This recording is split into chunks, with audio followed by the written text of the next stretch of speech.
Welcome everyone. Welcome to the Art of Spiritual Healing. And today the Art of Spiritual Healing has the title, What About This Body? But actually we're looking at it in a totally different way. Because what about this body? Right? What about this body? Well, we're going to see what Joel is saying about that. But as inspiration to move from there as a basis for our exploration. But the one thing that immediately comes to the surface is the idea of the witness. So as we have been talking about the body-mind, the body-mind is completely occupied with, as a body, within a world, within ideas about itself and all this. And that's why it's called the body-mind. Now, the mind-body, whatever you want to call it, it doesn't really matter. The idea was there before the form appears to be there. But we got to be, very careful and watchful in this. Now, there is something in you, in your consciousness. There's something that witnesses this body moving. You can easily take a look at yourself. You see yourself walking around in this dream and doing all the things that you do, but still witnessing from a distance, as if you look at something that's playing itself out. And sometimes you forget about that you actually are able to take a look at yourself, and you get lost in matter itself, or in the body-mind itself. But so Joel uses this. He doesn't really directly use the word body-mind. Maybe sometimes he does. He uses the word witness. Now this, if you know what Joel went through in his awakening, you also know that he got in touch with the Maharishi. And when you enter into the Advaita teaching, that comes to the surface, that there's a witness and there's a body-mind, and the witness is looking at it all. It is not the end of the whole journey. No, the witness is just looking at the appearances, but having, in fact, being dislodged from it at the same time. It is able to look at things, and in fact it is undisturbed. It cannot be disturbed. It cannot be attacked. It is undisturbed. Now this is good to know. But then there's another thing, which we called last time beingness. The beingness doesn't witness. It is simply I am. It is what I am. So the witness you could call the I, but at the same time it's like we're talking here about the beingness of you, the direct expression of you as a whole extension of the love of God. Now the love of God, the totality of your God being, doesn't have separate parts. So it's whole, otherwise it wouldn't be called whole. Like it's whole, it's oneness, it's complete, it's omnipresent, it's omniscient, it is, and so on, and so on, and so forth. It's all that. So that goes beyond concepts, that goes beyond ideas about place, time, it goes beyond ideas of witnessing something, because it's literally in the direct expression of itself. It's the creative principle behind all of this, which is you, of course, obviously, but not what you think about yourself. So I think I made it like complicated enough now. So to become still first is really helpful, especially today with the idea of a witness. Like in the meditation, it is easy to recognize yourself as the one being still, and that seems to be another one.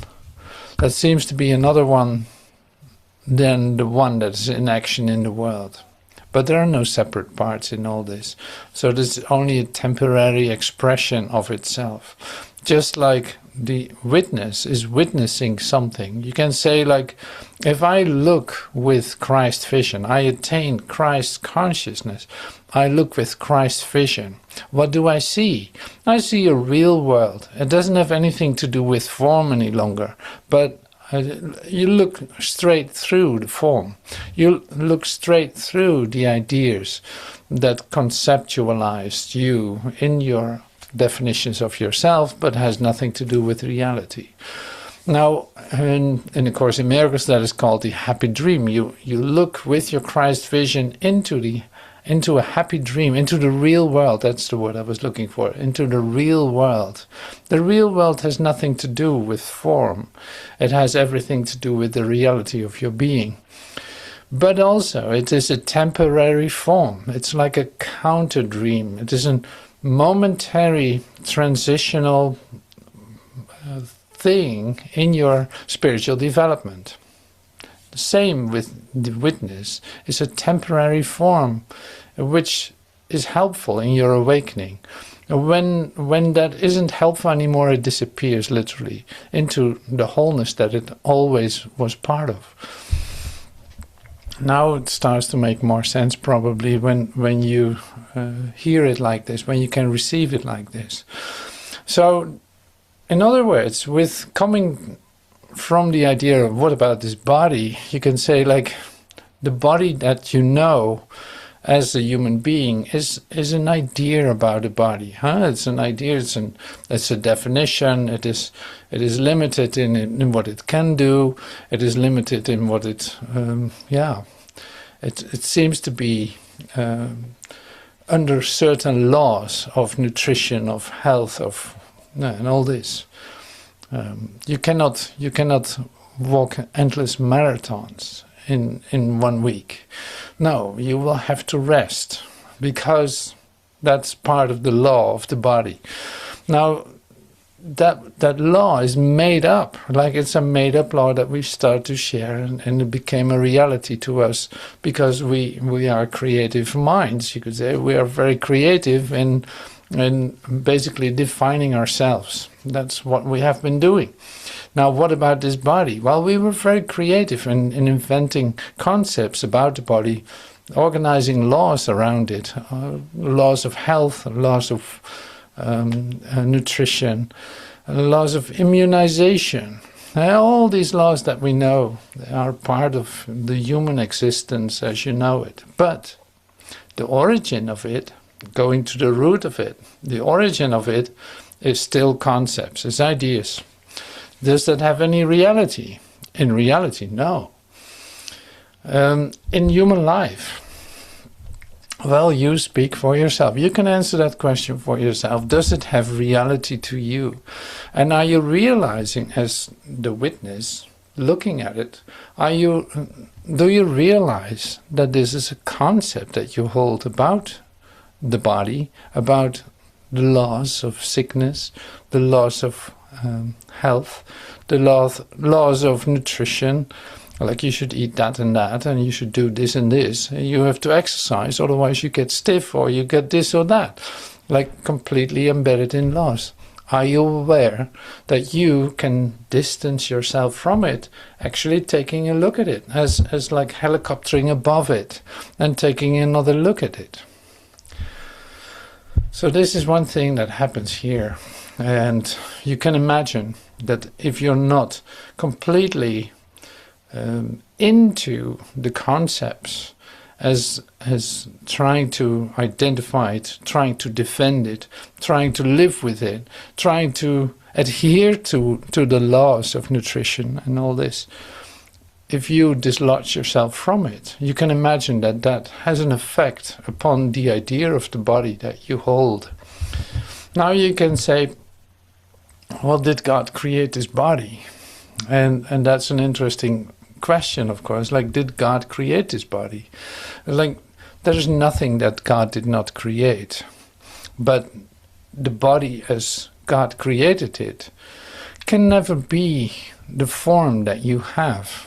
Because you can easily say, and this you know too, like God doesn't work in forms. Like God has nothing to do with the form.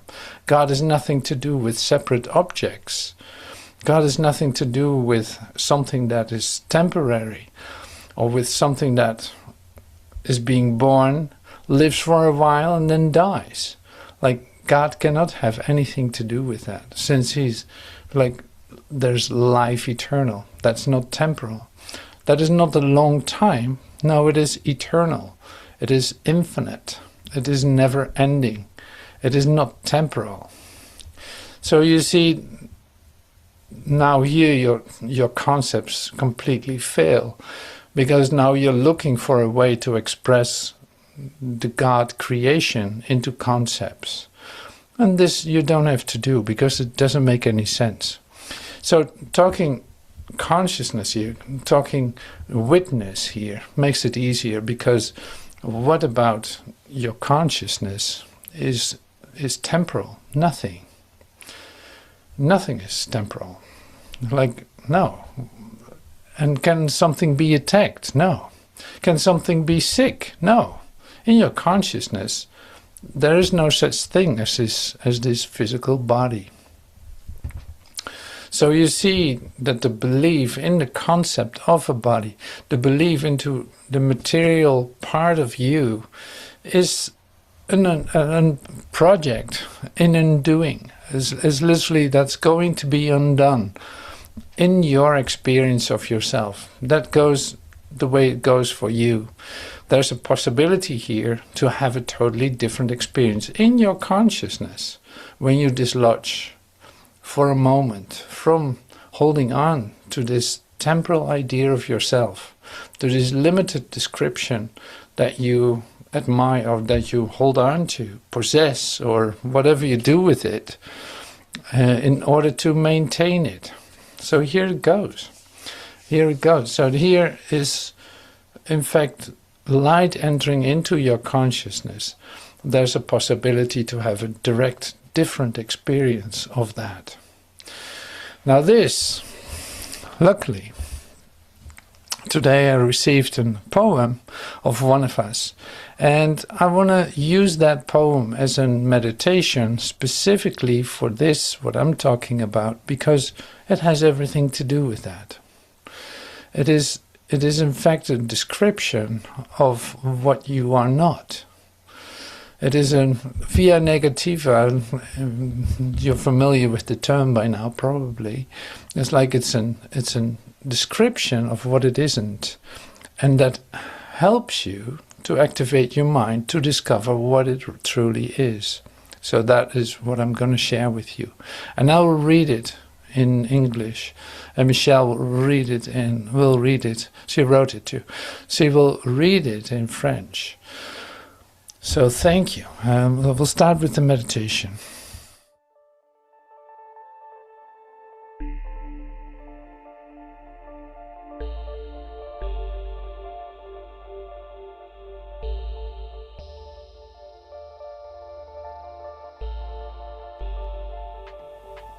Nothing outside of me.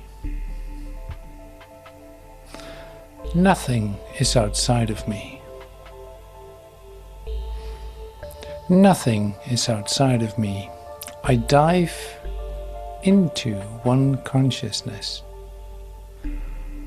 My desires and dreams dissolve into essence. I embody the spirit.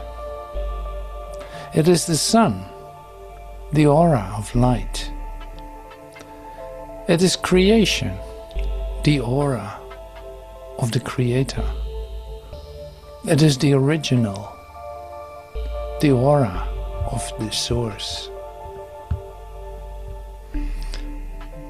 Nothing is outside of me. I dive into abundance. It breathes the infinity of my being. It breathes the divine will.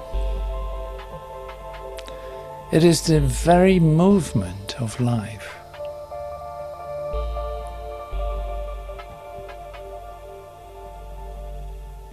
Nothing is outside of me. I plunge into presence. It is the dwelling place of my Father. It is the thirst of my soul for oneness.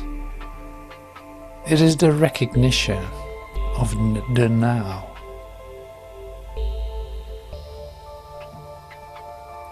Nothing is outside of me. I dive into experience. It is omnipresent. It is dazzling with light. It is enlightened vision. It is wholeness and truth.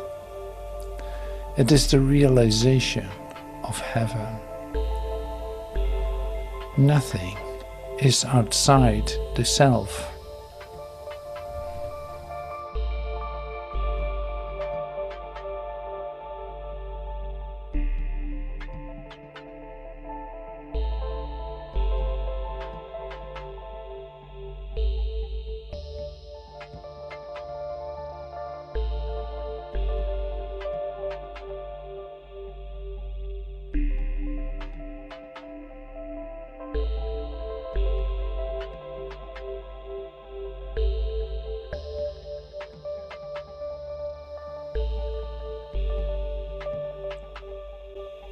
Rien n'est en dehors de moi.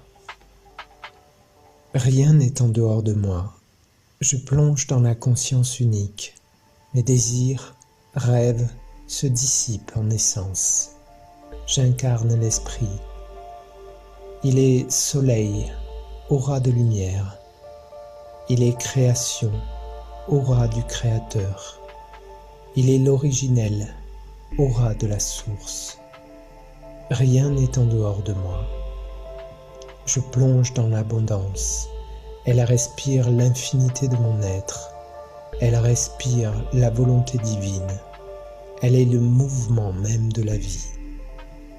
Rien n'est en dehors de moi. Je plonge dans la présence. Elle est la demeure de mon Père. Elle est la soif de mon âme dans l'unité. Elle est la reconnaissance du maintenant. Rien n'est en dehors de moi. Je plonge dans l'expérience. Elle est omniprésente. Elle est éblouissante de lumière. Elle est vision éclairée. Elle est entière et vérité. Elle est la réalisation du ciel. Rien n'est en dehors du soi.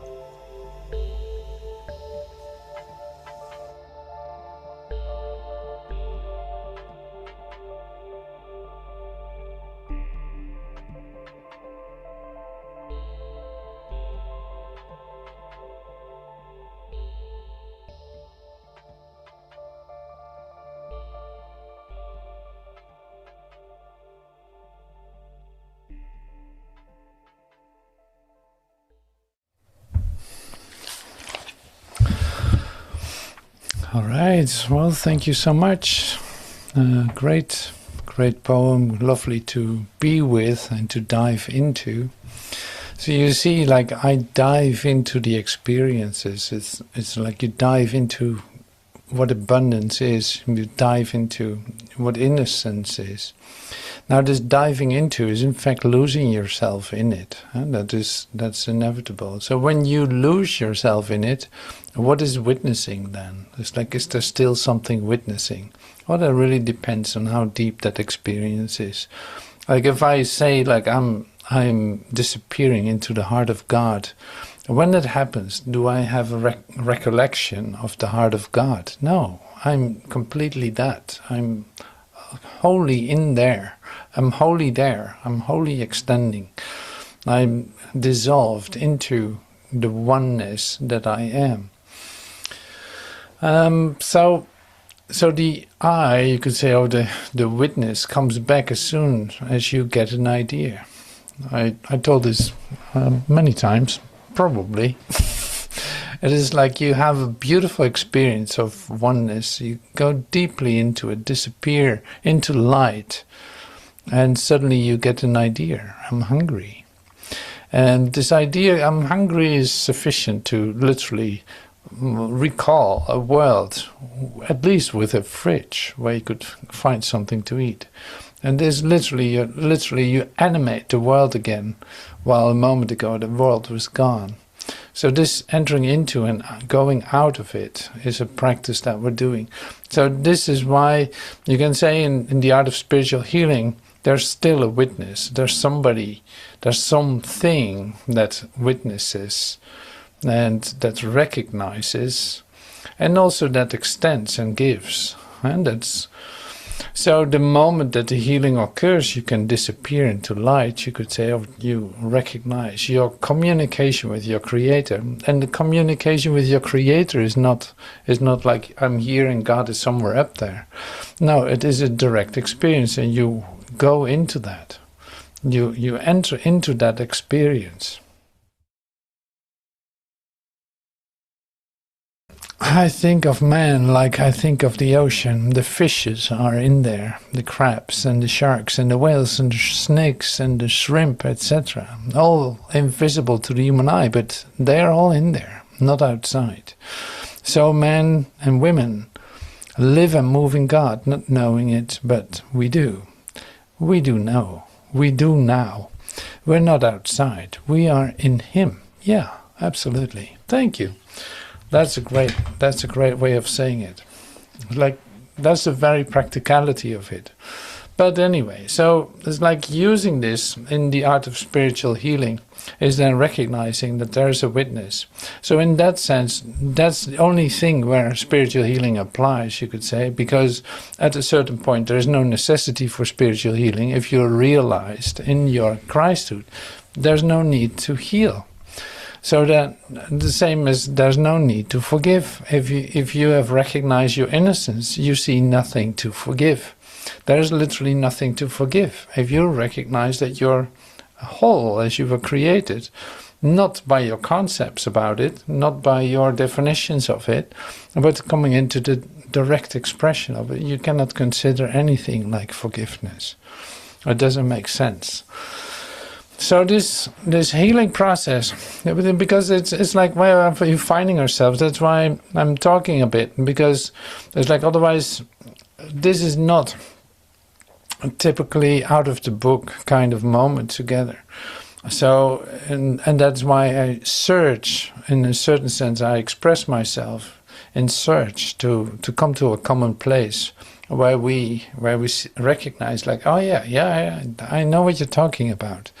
I recognize that, and I love that to explore more, because we love to be healed. It looks like that. We love to be healed, and we love to heal, and we want to become really good at the art of spiritual healing.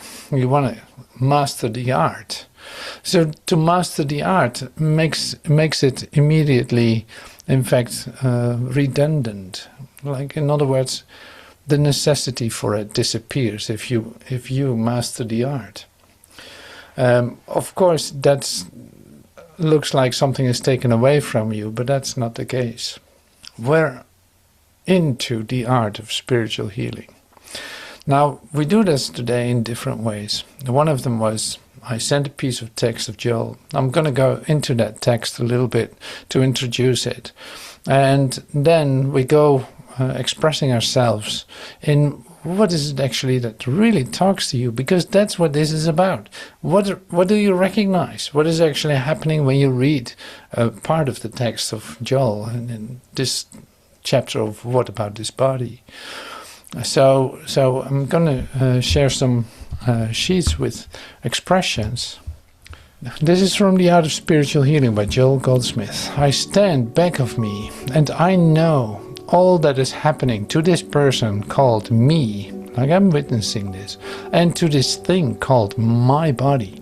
But I'm not identified with it. I'm here, and I was here before I was conceived in my mother's womb. And I will be here if I should ever go through the experience of passing on. I will be out here witnessing it. It will be an experience that will be happening to my body, but not to the eye, just as my birth was not to the eye of me. I have always been there in that sense. Now, this is one part. You can say like, well, is that helpful to read that? You tell me. That's what you can express now. That's what you can express in a moment. I am here, and I was here before I was conceived in my mother's womb. And I will be here if I should ever go through the experience of passing on. Now, I want to bring in this idea because you can say like, well, we don't have to deny that we have a body. We don't have to deny it because it determines quite a bit. It is a genetic memory that you carry with you. It has a certain inheritance. Okay. And that is useful in healing because the memories that are being triggered, for instance, in your experience of yourself have to do with where are you coming from? Where is this body memory coming from? That has an impact on how you experience yourself temporarily in this process of undoing.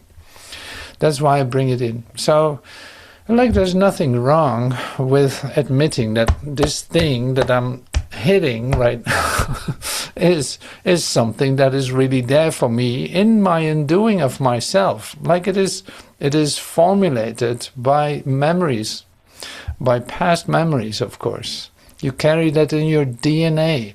In your DNA, there's very old DNA matter that has been going from one generation to the other. Now, there you have a timeline. That's still a story. Yes, it is. Now, how does it happen then? When you came here, when you were born, what happened actually when you were born? Did you bring your whole dream with you of a world and of this memory and of this development of yourself? Like, was everything right in place when you came in here? Or was there already a place called this earth with waiting for you to finally come to the planet? Like, no, not really. So this is like, no, you brought everything with you. Because this is your consciousness. This is not a body being delivered on planet Earth. That is part of your dream. So that is good to know. And makes things clear just by noticing it. Like, no, this is your dream. Every ingredient you carefully took with you and you presented it to yourself. Up to this moment, everything is going according to your dream, your part in the dream. And see, that takes care of the idea of time too. You see, time is literally brought in, or you took it with you as an idea when you like came into this dream. So you don't have to understand all this for it to be undone. That's one lucky thing. And what you do as a human being is you try to figure out what the hell was going on, and does that have an effect? Now we, in our art of spiritual healing, do it differently because we say like, okay, however that happened, this is my consciousness, this is my dream, everything I took with me when I came, and it is still working that way as long as I believe that there's any reality to this dream. Now here we have the steps to come out of it. Suddenly I realize this is mesmerism. This is not what it appears to be. So did I bring into my consciousness Joel Goldsmith? Yes, that came to me. He told me that this was a dream, it was mesmerism. And Jesus told me too. He came into my dream, literally. I didn't want to enter into this dream without a blueprint to get out of it.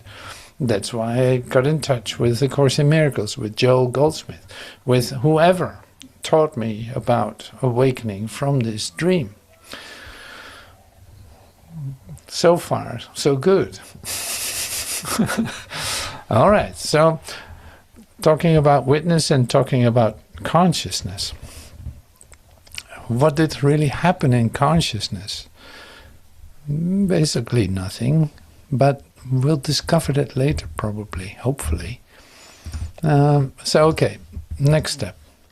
I know that I am I, and I know that I took this form, transforming it from child. I did that. I took it, this form, transforming it from childhood to youth, from youth to manhood, young manhood to maturity.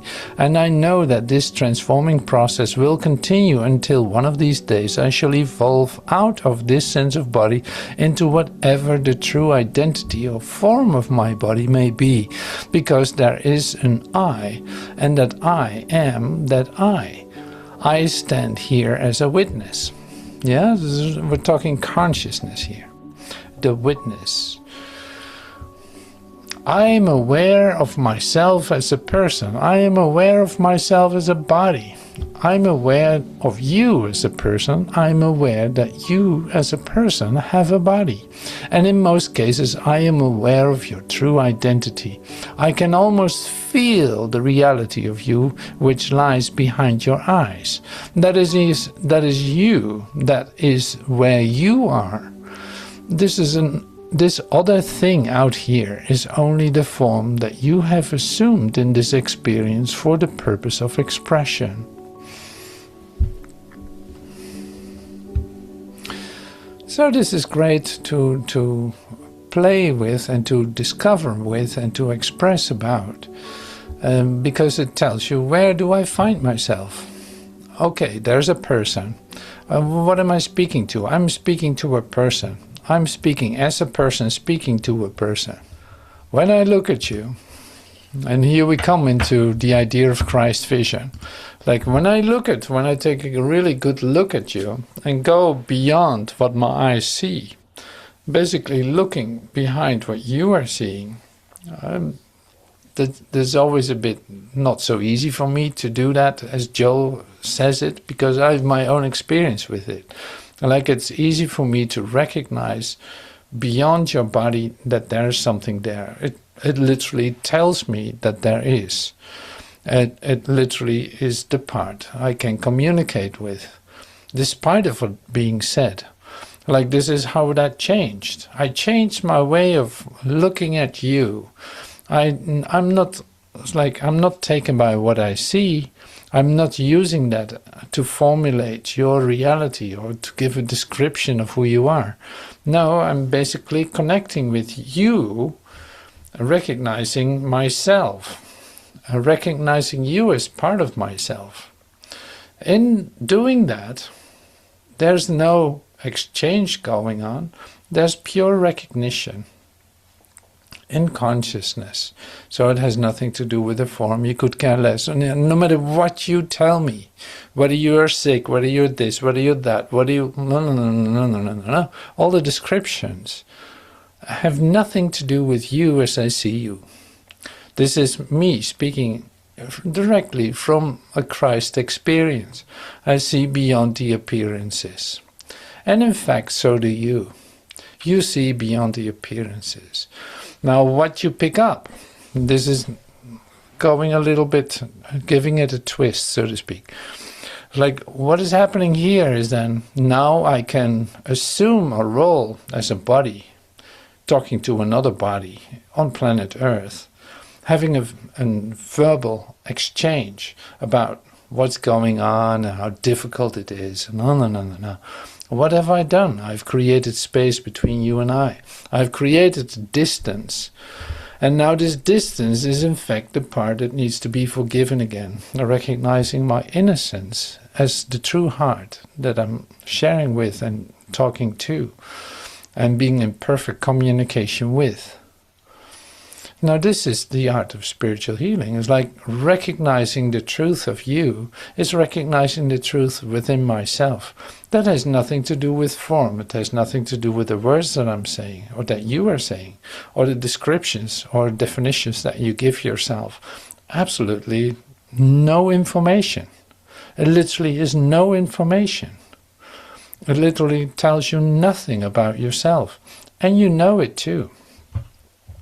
So the art of spiritual healing, as I take it now, is then really like the art of not denying what is present here. The art of accepting the fullness of you, the totality of you, recognizing that that is a possibility, the only possibility to come into direct communication with what is. So this goes, like, you can still say, like, I'm a witness witnessing someone else. No, I'm witnessing this from within my whole being. I'm witnessing. I'm a total part of it. I communicate in it. That's happening right now. It's beyond this form. It's beyond what I see, what I think, and all the definitions that I've ever embraced or whatever, believed to be true. None of that is so. So now my statement here is then, so you know that too, of course. Like, I'm speaking to myself. You know that very well too. Now here's my request. So learn to let this denial be undone. This is very not so easy to hear maybe. It's like, allow this denial of the direct communication to be undone. Because there's no obstacle to peace. There's no obstacle to direct communication. There's no obstacle. So if you want to experience a good art of healing experience, for one moment you stop denying that the total communication is going on, the denial of that. You let it go. Then you see that it is working out perfectly, that we're home in heaven, and that's the best experience that you can possibly have, because it's the only real experience that you're having. Now, what is so important? Now, where do you want to move your attention to? Now, what do you move away from? Is then really the question. It's like, why not accept this in its totality? Taking time to sink into that, to plunge in it, as Michele said, like, plunge in it.